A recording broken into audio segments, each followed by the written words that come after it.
Was sind Kurzvideos? Kurzvideos sind hochformatige Videos, die unter einer Minute lang sind und meistens sogar noch zwischen 10 und 15 Sekunden nur lang sind.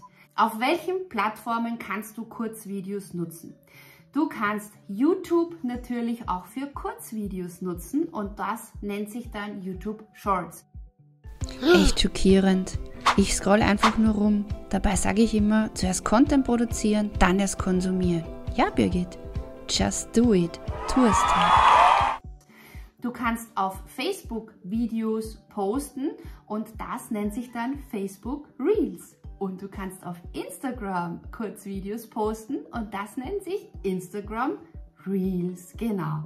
Das Coole ist aber, du kannst auch Pinterest für deine Kurzvideos nutzen und dann kannst du das als einen ID-Pin nutzen oder auch als einen Video-Pin. Und natürlich TikTok ist auch eine tolle Plattform, um neue Menschen mit Kurzvideos anzusprechen und sozusagen die Mutter aller Kurzvideoplattformen. Und dann gibt es natürlich noch LinkedIn und da kannst du natürlich auch kurze Videos posten, wobei ich LinkedIn ein bisschen anders behandeln würde als alle anderen Social-Media-Kanäle, die ich davor aufgezählt habe. Was sind Erfolgsfaktoren für Kurzvideos? Erstens, sie sind kurz, prägnant und am Punkt. Ein weiterer Erfolgsfaktor ist, dass Kurzvideos oft also überhaupt nicht gestellt sind. Die meisten zumindest. Das heißt, es geht darum, wirklich das Handy in die Hand zu nehmen, hochkant und wie wenn du jetzt mit jemandem telefonieren würdest oder WhatsAppen würdest oder FaceTimen würdest, einfach zu der Kamera zu sprechen, also wirklich super leger und casual das Ganze halten. Und manchmal funktioniert es auch echt gut, wenn man irgendwelche witzigen Dinge macht. Wenn du da Anregungen haben möchtest und Vorlagen, dann schau dir mal meinen Kurzvideoclub an.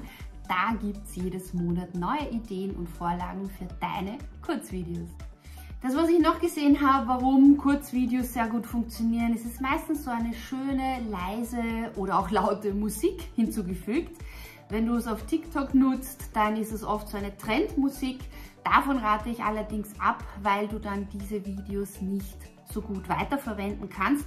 Ich habe da eine eigene Strategie und wie die funktioniert, verlinke ich dir gerne in einem weiteren Video.